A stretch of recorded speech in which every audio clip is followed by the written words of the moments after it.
এই এই এই গেল গেল গেল।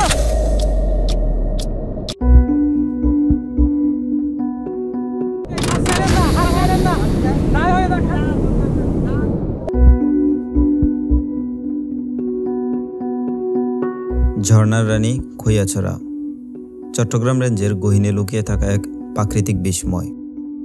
দেখতে যতটাই মোহময়, পৌঁছাতে তার চেয়ে হাজার গুণ কঠিন। এখানে পৌঁছানোর পথটা ছিল শুধু ঝুঁকি, ভয় আর অনিশ্চয়তা দিয়ে ভরা, যেখানে প্রতিটি পা ফেলতে হয়েছে খুবই সাবধানে, কারণ ভুল পদক্ষেপ মানেই মৃত্যু। আর এই ঝর্ণার আরেক নাম মৃত্যুকূপ। ঠিক দুদিন আগেও এখানে একজনের প্রাণ গেছে, এমনকি আমি নিজেও প্রথম লোকটির মতো মৃত্যুর মুখোমুখি হয়ে ফিরেছি।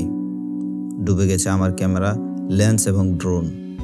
শুধু এখানেই শেষ নয়, পথে পেয়েছি অনেক বাধা, যেখানে 500 টাকার টিকিটও ছিল না ঢোকার অনুমতি।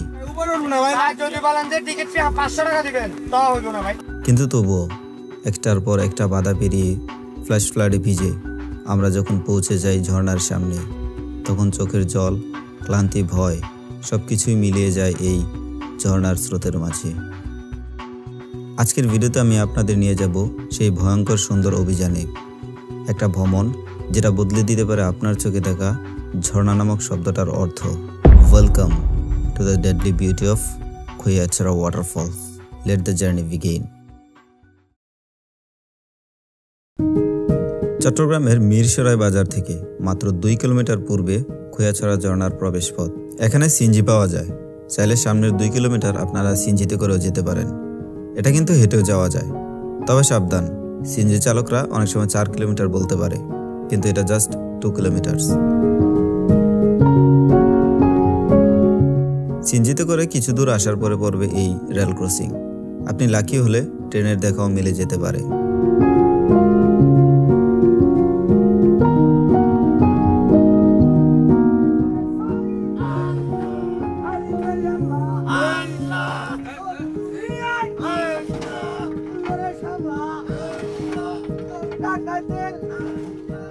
ঠিক এখানে নিয়ে আপনাদেরকে সিএনজিওয়ালা নামিয়ে দেবে।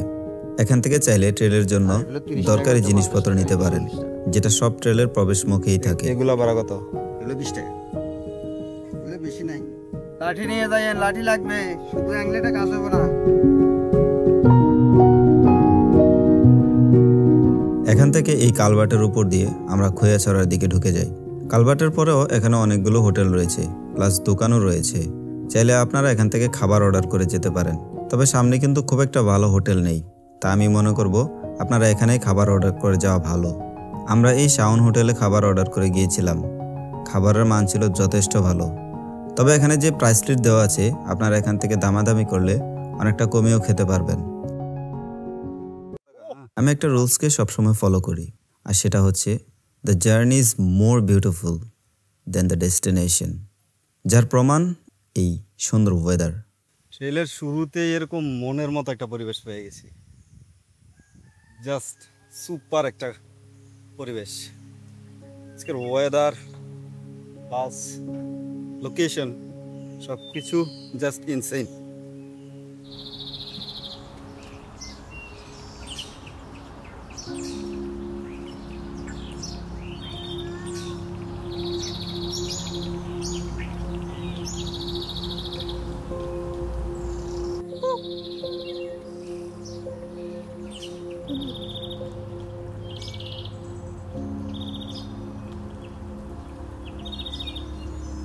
আজকের ওয়েদারটা জাস্ট অস্থির।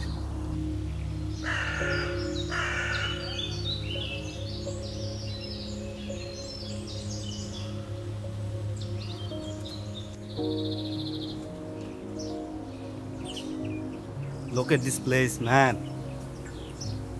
আকাশ মেঘলার কারণে আরো বেশি অন্ধকার হয়েছে, বাট লিটারালি এই জায়গাটা, ও মাই গড, আমার অনেক বেশি ভালো লাগতেছে।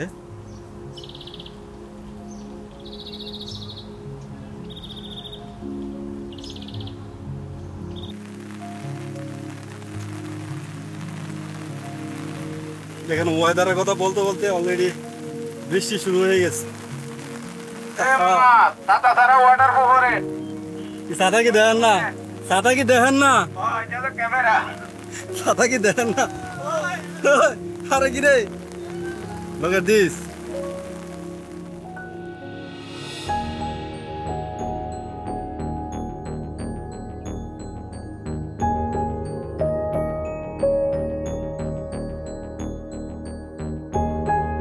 হঠাৎ শুরু হয় ঝড়ো বৃষ্টি এবং বৃষ্টিতে ভিজতে পারার মুহূর্তটা ছিল লাইক ম্যাজিক্যাল।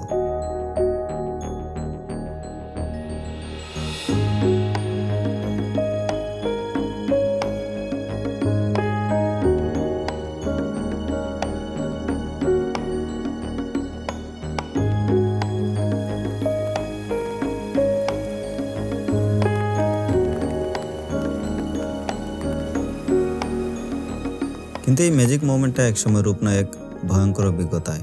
তার প্রথম উদাহরণ ছিল এই ফ্ল্যাশ ফ্লাড। এটি খোয়াছড়া ঝর্ণার টিকিট কাউন্টার। বাট এখানে এসে জানতে পারি আমাদেরকে আর সামনের দিকে ঢুকতে দেবে না, কারণ প্রচণ্ড বৃষ্টির কারণে পানির গতি অনেক বেশি ছিল। আর সামনের এই ছোট খালটাকে আমাদেরকে কয়েকবার ক্রস করতে হবে, যেটা আমরা নিজেরা পারবো না, আর সেজন্য আমাদেরকে গাইড নিতে হবে।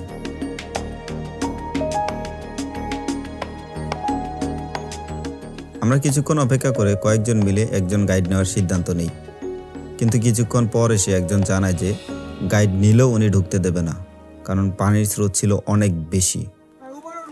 যদি বলেন যে টিকিট ফি 500 টাকা দিবেন তাও হইব না ভাই। এরা ভাই আরে এটা দেওয়ানো দরকার ভাই।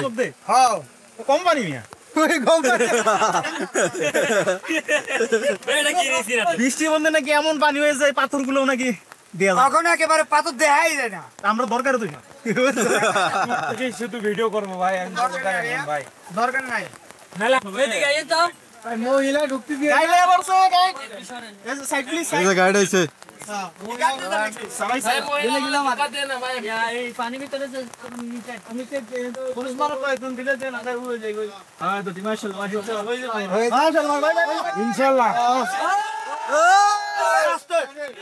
এক পর্যায়ে এই ভাই গাইড হিসাবে আসে এবং উনি রিস্ক নিয়েও যেতে রাজি, যার কারণে আমরা সবাই পারমিশন পেয়ে যাই। Look at this man. দেখেন ফ্লো, দেখেন পানির কি পরিমাণ ফ্লো, কেমনে বা পারমিশন দিব।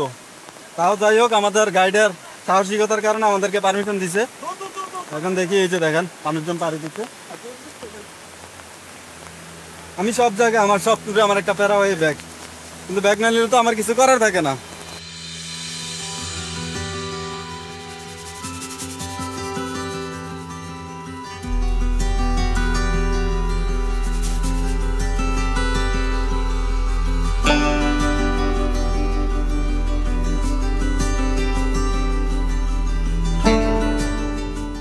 রাস্তা ভাই পুরো মারাত্মক লেভেলে পিছলা। এই পর্যন্ত কয়েকবার পিছলা খাইয়ে গেছি, করি নাই, রাস্তা বেশ ভালো পরিমাণে পিছলা। দেখেন রোডঘাটের অবস্থা।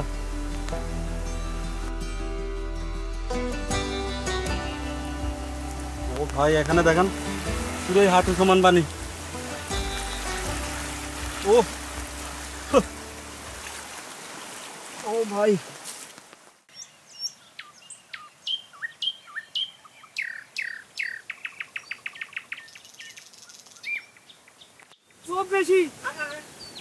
আরে আসেন, হাতে ধরে ধরে সবাই চলে যাব। কি হয়েছে আপু? অনেক পানি যাওয়া সম্ভব না।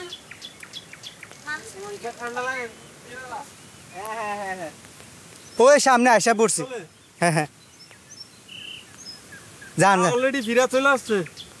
রাস্তায় প্রচুর পরিমাণে অবস্থা খারাপ, প্রচুর স্রোত, প্রচুর স্রোত।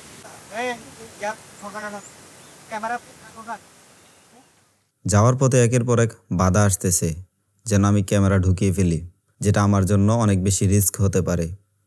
কিন্তু কথা হচ্ছে, my mission was simple, record everything no matter what. আমার সাথে যাই হোক আমি সেটা রেকর্ড করব। কিন্তু কিছুক্ষণ পর যেটা দেখি সেটার জন্য আমি মোটেও প্রস্তুত ছিলাম না।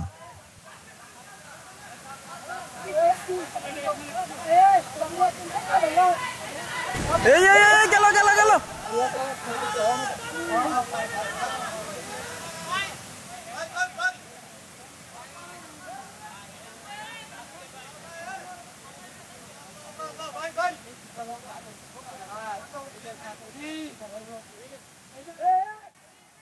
লোকটি অল্পের জন্য বেঁচে গেল। বড় টিম নিয়ে আসলে এই একটা সুবিধা, সবার সহযোগিতায় অনেক কিছুই করে ফেলা যায়। মানে লোকটা এই মুহূর্তে মানে একদম চোখের সামনে ক্যামেরা অন থাকা অবস্থায় স্রোতে চলে যাইতো, আর চলে গেলে মানে জানি না কতটুকু পর্যন্ত যাইতো। যেই পরিমাণ স্রোত, হয়তো বেশি দূর না গেলেও সেই পরিমাণ স্রোত, হাড্ডিগুটি ভেঙে যেত। আল্লাহু আকবার, এত স্রোত। তবে আমরা ওইটা পার হই নাই, আমরা সাইড দিয়ে রাস্তা আছে, এটা দিয়ে চলে আসছি।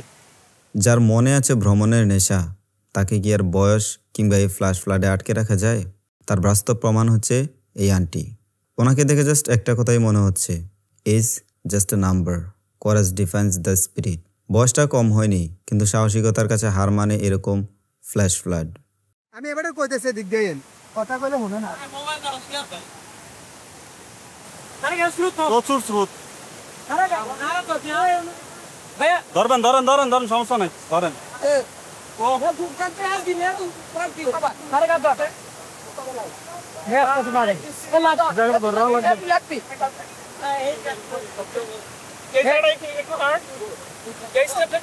আস্তে আস্তে, হাত ছাড়েন না, হাত ছাড়েন না, নাই হয়ে যাক,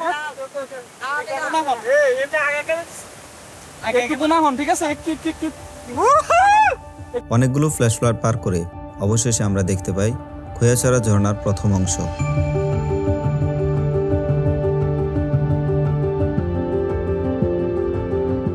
আমরা আবারও রওনা দিই মূল ঝর্ণার দিকে।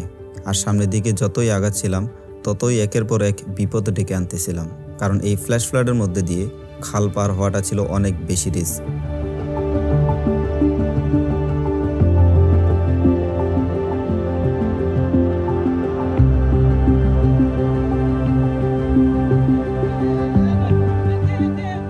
এবং অনেক রিস্ক এবং কষ্টের পরে আমরা দেখা পাই এই ঝর্ণার মূল অংশ, যেটা ছিল ভয়ঙ্কর লেভেলের সুন্দর, যাকে সুন্দর বললেও ভুল হবে, যেটা ছিল খুবই ভয়ঙ্কর।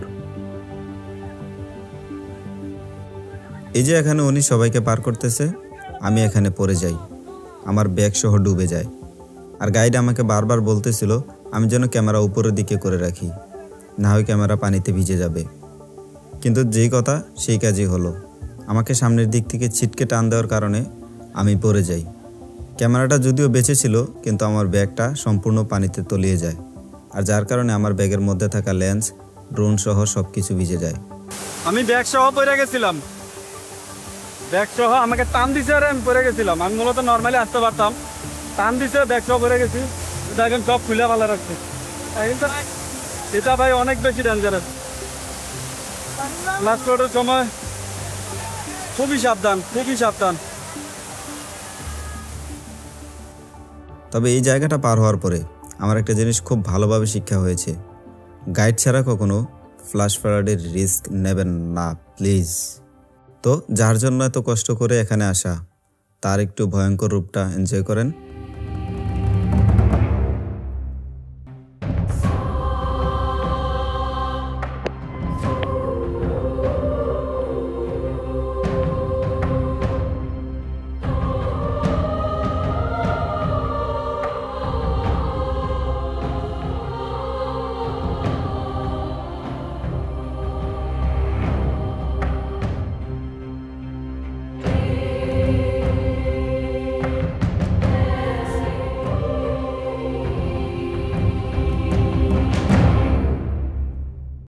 আমরা প্রথম স্টেপ দেখা শেষ করে পাহাড় বেয়ে উপরে ওঠার সিদ্ধান্ত নেই, কারণ আমাদের লক্ষ্য ছিল খোয়াছড়ার যে 13 নম্বর স্টেপ আছে সেখানে যাওয়া।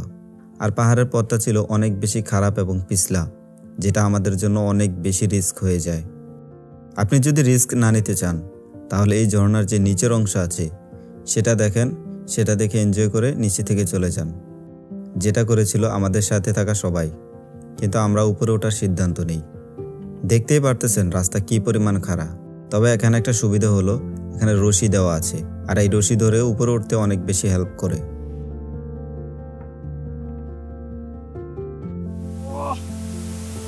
পাহাড় বেয়ে উপরে ওঠা আসলে সবার জন্য না, এটা অনেক বেশি রিস্ক। তবে এখানে যে পাথরগুলো আছে না, এই পাথরগুলো মারাত্মক পিছলা, মারাত্মক পিছলা। এটা অনেক বেশি রিস্কি।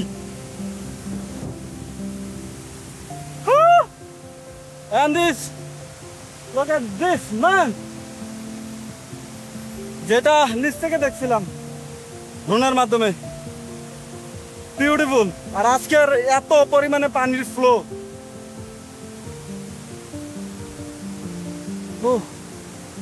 তবে দিন শেষে একটা কথা কি, আজকের এই ট্রেকিংটা বা আজকের এই জার্নিটা অনেক বেশি ভালো লাগছে, অনেক অনেক বেশি ভালো লাগছে। বিশেষ করে এই ক্লাউডি ওয়েদারে, বৃষ্টির মধ্যে এরকম শুনশান নীরবতা একটা পরিবেশের মধ্যে দিয়ে হাঁটা, এটা আসলে অনেক বেশি মনকে অনেক বেশি আনন্দ দেয়। পাহাড়ে ওঠার সার্থকতা হচ্ছে কি জানেন, এটা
আমরা এই ভিউ পয়েন্ট দেখা শেষ করে রওনা দিই পাহাড়ের চূড়ার দিকে, কিন্তু এখনো পর্যন্ত আমাদের গাইড উপরে ওঠে নাই, উনি নিচের মানুষগুলোর সাথেই রয়ে গেছে। তবে কিছুক্ষণ যাওয়ার পরে দেখি রাস্তাটা অনেক বেশি ভয়ঙ্কর লাগতেছে, এমনকি আমার সাথে থাকা দুজনও ওরাও নিচে নেমে যায়। তাই আমি আর একা একা সামনের দিকে সাহস করে আগাইনি। এখানে একটা, এটা মেবি আমরা গাছ। সো এখন আমরা প্রায় টপের কাছাকাছি আছি। এই যে এই রাস্তা, চিপা রাস্তা। তবে আমার সাথে যে দুজন ছিল ওরা আসতেছে না, বলতেছে সামনের দিকে অনেক বেশি বিপদ হতে পারে, তো ওরা পিছনের দিকে নেমে গেছে। আমি একটু দেখলাম এদিকে আইসা কি, সামনের দিকে শুধু ঘন জঙ্গল, আর কিছুই দেখা যাইতেছে না। তবে যেহেতু একা হয়ে গেছি আমি আর উপরের দিকে উঠতেছি না। তবে যেটা আমাদের উদ্দেশ্য ছিল ঝর্ণা দেখা, সেটা আমাদের সার্থক হয়ে গেছে। আর এখান থেকে একটা সিটির ভিউ দেখা যাচ্ছে। সো যাই হোক, এই ছিল আমাদের আজকের ভিডিও। যদি ভালো লেগে থাকে লাইক দিবেন, অ্যান্ড দেখাবেন ইনশাল্লাহ নতুন কোনো ভিডিওতে। আল্লাহ হাফেজ।